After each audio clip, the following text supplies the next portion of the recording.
La luna deslumbrante asoma entre los árboles. La oscuridad de la noche lo inunda todo. Y una tenue niebla comienza a aparecer. Adéntrate en el bosque, busca el árbol viejo, siéntate a su lado. Ponte cómodo, cierra los ojos y escucha la historia que traen hasta ti las criaturas de la noche. Bienvenidos. Estos son los cuentos del bosque oscuro.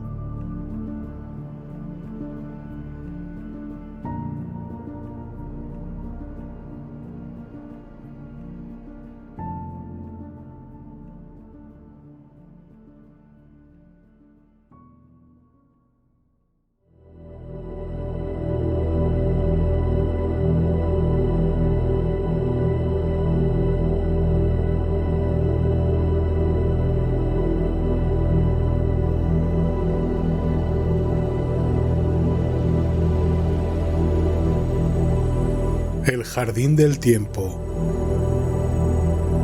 de J.G. Ballard.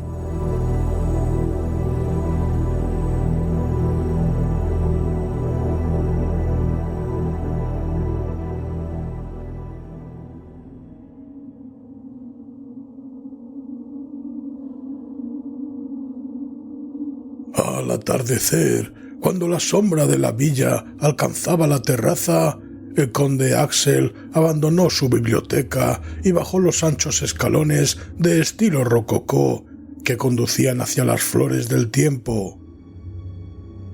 Una figura alta e imperiosa, con una chaqueta de terciopelo negro. Un alfiler de corbata de oro brillaba bajo su barba a lo Jorge V. En una de sus enguantadas manos mecía ligeramente un bastón. Comenzó a inspeccionar las exquisitas flores de cristal sin emoción, mientras escuchaba los sonidos del clavicordio de su esposa, que estaba tocando un rondó de Mozart en la sala de música. Los ecos de la melodía vibraban a través de los translúcidos pétalos. El jardín de la villa se extendía a unos 200 metros bajo la terraza, llegando hasta un lago en miniatura cruzado por un puente blanco que conducía a un menudo pabellón en la orilla opuesta. Axel nunca se aventuraba más allá del lago. La mayor parte de las flores del tiempo crecían en un pequeño arriate justamente bajo la terraza, amparadas por el alto muro que circundaba la finca. Desde la terraza, el conde podía ver por encima del muro la llanura que había más allá. Una gran extensión de terreno abierto que avanzaba en ondulaciones hasta el horizonte, donde ascendía suavemente antes de perderse de vista. La llanura rodeaba la casa por todas partes y su monótono vacío acentuaba la soledad y la suave magnificencia de la villa. Aquí en el jardín el aire parecía más brillante y el sol más cálido, mientras que en la llanura estaba siempre pálido y remoto. Como de costumbre, antes de empezar su usual paseo vespertino, el conde Axel miró a lo largo de la llanura hasta la última elevación, donde el horizonte estaba iluminado como un escenario por los rayos del sol vespertino. Cuando las delicadas y armoniosas notas de Mozart llegaban a él procedentes de las graciosas manos de su esposa, vio que las primeras filas de un enorme ejército se movían lentamente en el horizonte.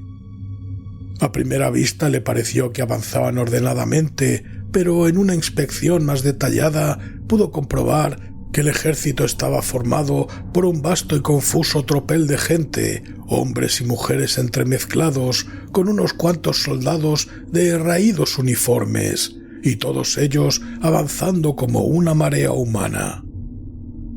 Algunos lo hacían dificultosamente, bajo pesadas cargas suspendidas de toscos yugos que rodeaban sus cuellos. Otros luchaban con toscas carretas de madera, ayudando con sus manos el girar de las ruedas. Solo unos cuantos caminaban libres, pero todos avanzaban al mismo paso, recortándose sus figuras a la luz del huidizo sol. La multitud estaba casi demasiado lejos para ser visible.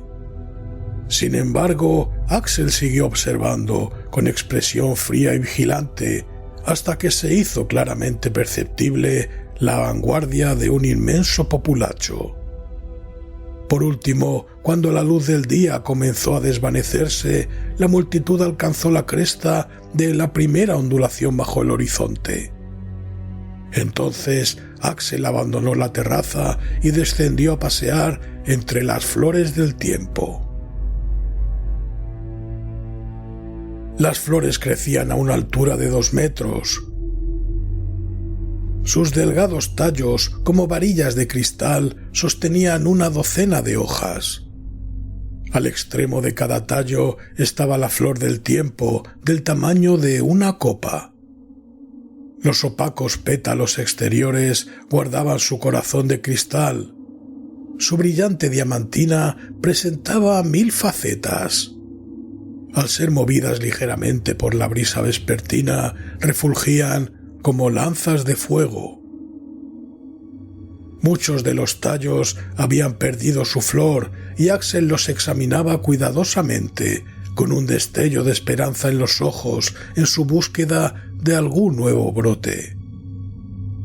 Por último, seleccionó una gran flor de un tallo cercano al muro, se quitó los guantes y la arrancó con sus fuertes dedos. Cuando llevaban la flor a la terraza, ésta comenzó a centellear y a deshacerse, y la luz procedente del corazón fue desvaneciéndose. Lentamente, el cristal también empezó a disolverse y solo los pétalos de alrededor permanecían intactos. El aire que rodeaba a Axel se tornó brillante y vívido. En un instante, la tarde pareció transformarse, alternando sutilmente sus dimensiones de tiempo y espacio. El oscurecido pórtico de la casa quedó despojado de su pátina y relumbraba con una espectral blancura como surgido repentinamente de un sueño.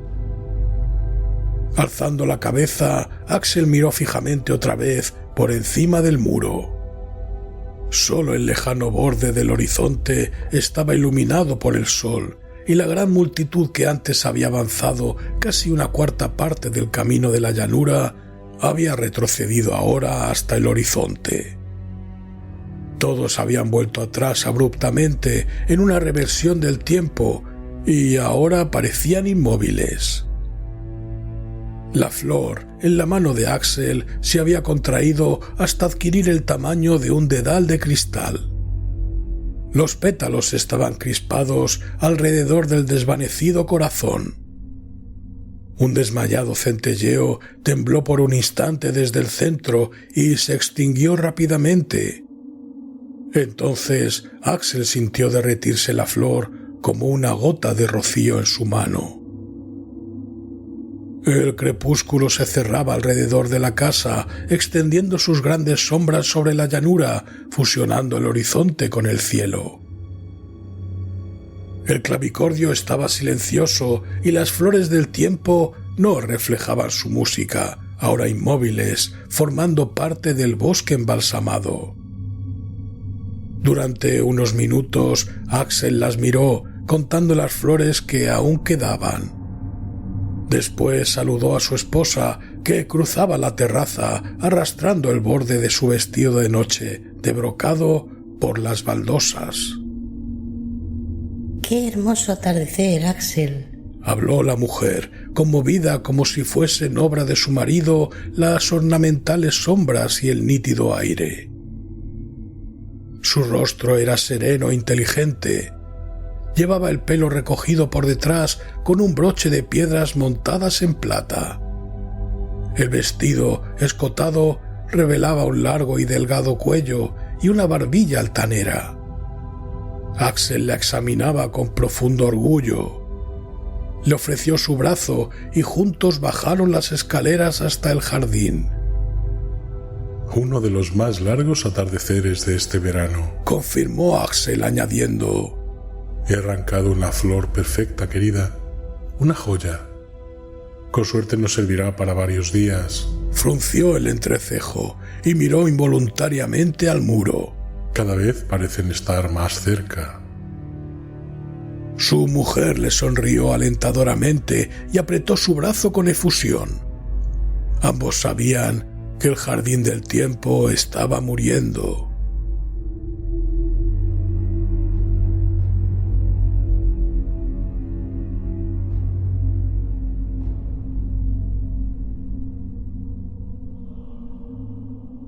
Tres tardes después, como había previsto, aunque más pronto de lo que se esperaba, el conde Axel arrancó otra flor del jardín del tiempo.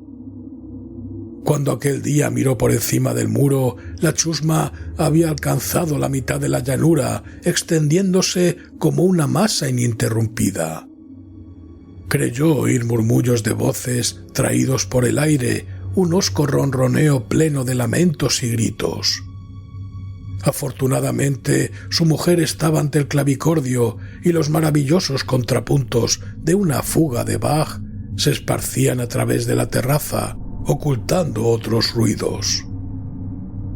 Entre la casa y el horizonte, la llanura estaba dividida en 4 grandes declives, y la cresta de cada uno de ellos era visible en la declinante luz.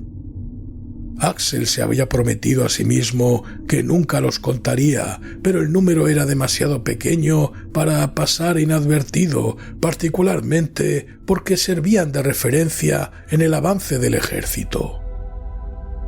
Ahora la avanzadilla había traspasado la primera cresta e iba camino de la segunda, y el grueso de la multitud presionaba detrás de los primeros. Mirando a izquierda y derecha de aquel compacto grupo, Axel pudo apreciar la ilimitada extensión del mismo. Lo que al principio pudo creer que formaba el cuerpo total de la masa no eran sino las avanzadillas. El verdadero centro no era visible todavía, y Axel estimaba que cuando éste por fin alcanzara la llanura, no quedaría un palmo de terreno sin hollar. Intentaba ver algunos vehículos o máquinas, pero todo aquello era una maraña amorfa y sin coordinación. No había estandartes, banderas, mascotas ni cortapicas. Con la cabeza inclinada, la multitud avanzaba sin tregua. Repentinamente, las avanzadillas de la chusma aparecieron en lo alto de la segunda cresta y avanzaron hormigueando por la llanura. Lo que más asombró a Axel fue la increíble distancia que habían cubierto en tan poco tiempo. Las figuras se veían mucho más grandes que la vez anterior. Rápidamente, Axel salió de la terraza, seleccionó una flor del tiempo del jardín y la arrancó del tallo. Esta despidió su compacta luz y Axel volvió a la terraza. Cuando la flor se redujo a una perla helada en su mano, miró hacia la llanura y vio con alivio que el ejército había retrocedido hasta el horizonte. Entonces advirtió que el horizonte estaba mucho más cerca que cuando arrancó la flor. Lo había confundido con la primera cresta.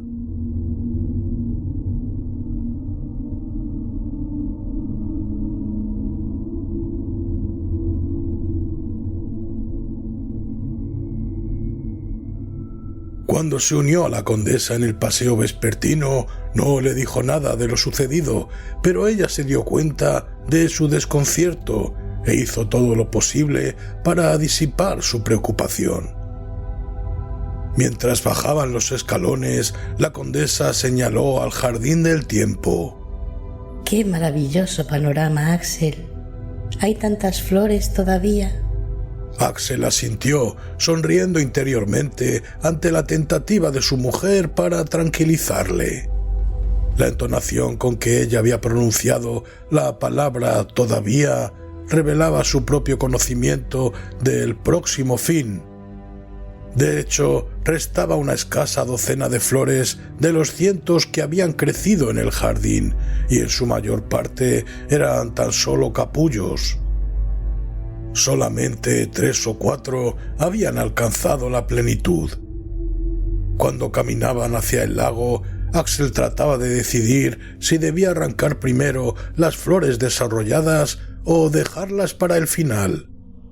Estrictamente, sería mejor dar tiempo suficiente para que los capullos creciesen y madurasen, y este beneficio se perdería si retenía las flores formadas hasta el final, como deseaba hacer para la última acción defensiva. Se dio cuenta, empero, que en cualquier caso era lo mismo. El jardín moriría pronto y las pequeñas flores requerirían más tiempo para crecer del que él podía otorgarles. Cruzaron el lago. Él y su esposa miraron los cuerpos reflejados en las oscuras aguas.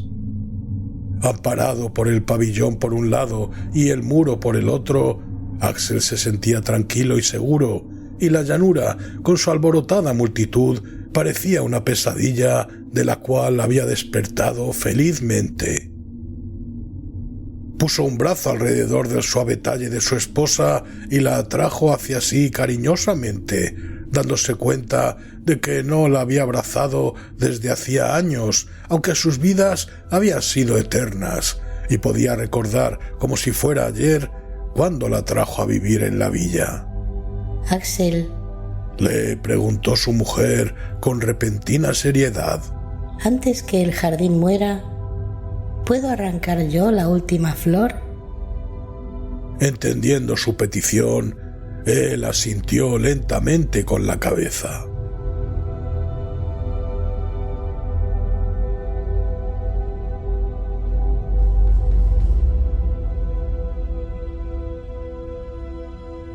Una por una, durante los 2 atardeceres siguientes, Axel arrancó las flores que quedaban, dejando tan solo un pequeño capullo que crecía justamente bajo la terraza, destinado a su esposa. Había cogido las flores al azar, rehusando contarlas o racionarlas, y arrancando 2 o 3 capullos a la vez cuando era necesario. La horda había alcanzado la segunda y tercera cresta. Nublaba el horizonte. Desde la terraza, Axel podía ver con claridad la revuelta turba bajando por la depresión hacia la cresta final, y de cuando en cuando los sonidos de sus voces llegaban hasta él mezclados con gritos de cólera y chasquidos de látigos. Las carretas de madera daban tumbos por todos los lados sobre sus ruedas, y los conductores luchaban por controlarlas. Por lo que podía distinguir Axel, ni un solo miembro de la multitud estaba enterado de la dirección que llevaban. Más bien, cada uno avanzaba ciegamente sobre el terreno, pisando los talones a la persona que iba delante.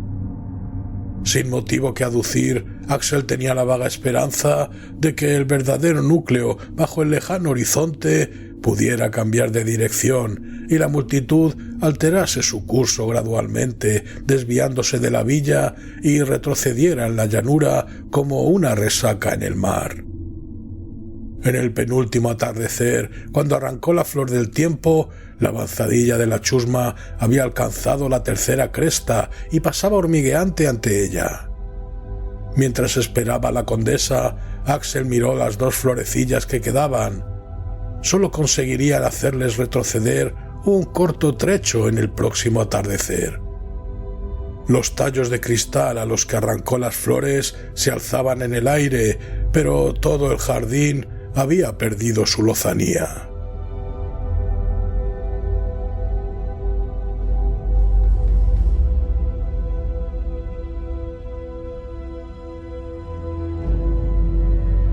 Axel pasó la mañana siguiente tranquilamente en su biblioteca, encerrando sus manuscritos más raros en las cámaras de cristal situadas en las galerías.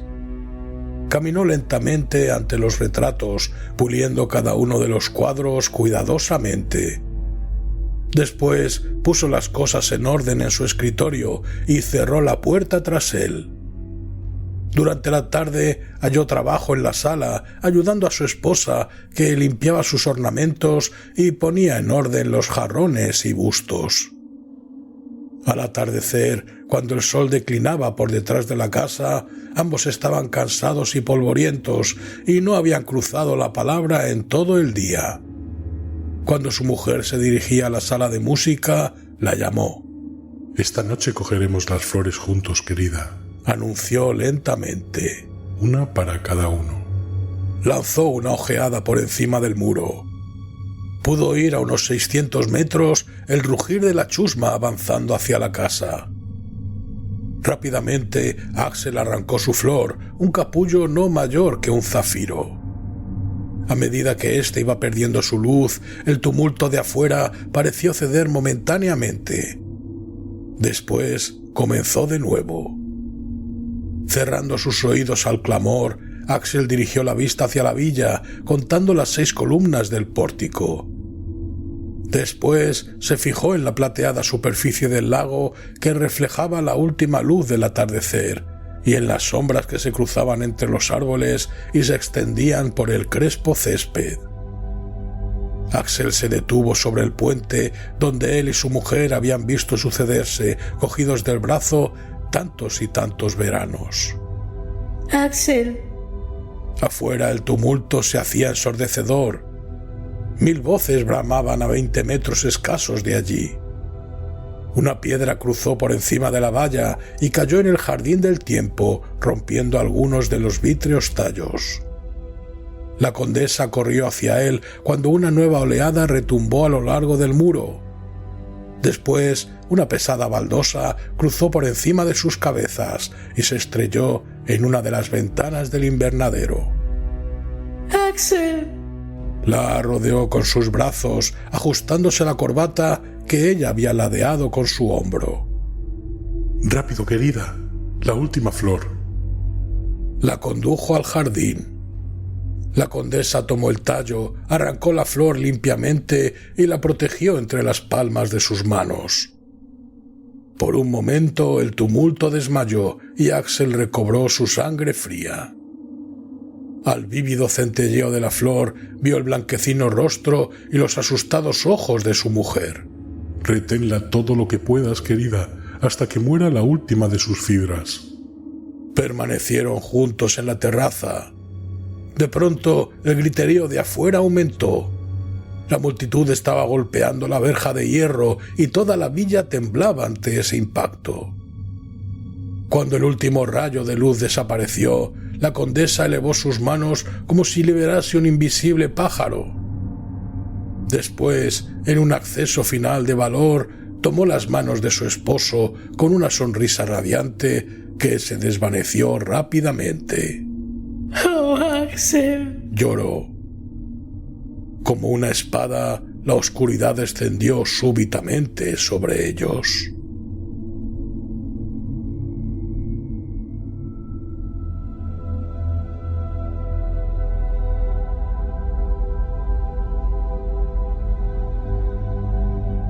Pesadamente, la multitud que había afuera pasó por encima de los residuos del muro que cercaba la finca.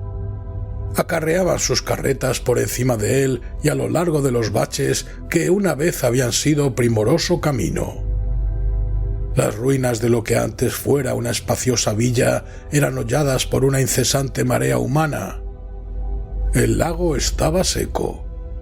En su fondo quedaban troncos de árboles quebrados y el viejo puente deshecho. Brotaban las malas hierbas entre el largo césped de la pradera, cubriendo los senderos. La mayor parte de la terraza se había derrumbado y casi toda la multitud cruzaba rectamente por el césped, desviándose de la destruida villa. Pero uno o dos de los más curiosos treparon y buscaron entre su armazón. Las puertas habían sido sacadas de sus goznes y los suelos estaban agrietados. En la sala de música se veía un viejo clavicordio hecho astillas y algunas de sus teclas aún reposaban entre el polvo. Todos los libros estaban esparcidos por el suelo, fuera de sus estantes, y los lienzos habían sido acuchillados, cubriendo con sus tiras el suelo. Cuando el cuerpo mayor de la multitud alcanzó la casa, cubrió el muro en toda su extensión. Toda la gente junta caminaba a tropezones por el seco lago, por la terraza, y atravesando la casa cruzaban hacia la parte norte. Solo una zona soportaba esta ola sin fin. Justamente bajo la terraza, entre el derruido balcón y el muro, había unos matorrales espinosos de unos 2 metros de altura. El punzante follaje formaba una masa impenetrable y la gente pasaba a su alrededor cuidadosamente. Muchos de ellos estaban demasiado ocupados buscando su camino entre las destrozadas losas para mirar el centro de los matorrales espinosos, donde 2 estatuas de piedra, una junto a la otra, miraban alrededor desde su zona protegida. La mayor de las 2 figuras representaba a un hombre con barba que llevaba una chaqueta de cuello alto y un bastón en la mano. Junto a él había una mujer con un traje de seda. Su rostro era suave y sereno. En su mano derecha sostenía ligeramente una rosa de pétalos tan suaves que casi eran transparentes. Cuando el sol se puso tras la casa, un rayo de luz pasó a través de una cornisa rota e hirió la rosa, y reflejándose sobre las estatuas, iluminó la piedra gris de tal manera que, por un fugaz momento, ésta fue indistinguible de la ya hacía tiempo desvanecida carne de los originales de las estatuas.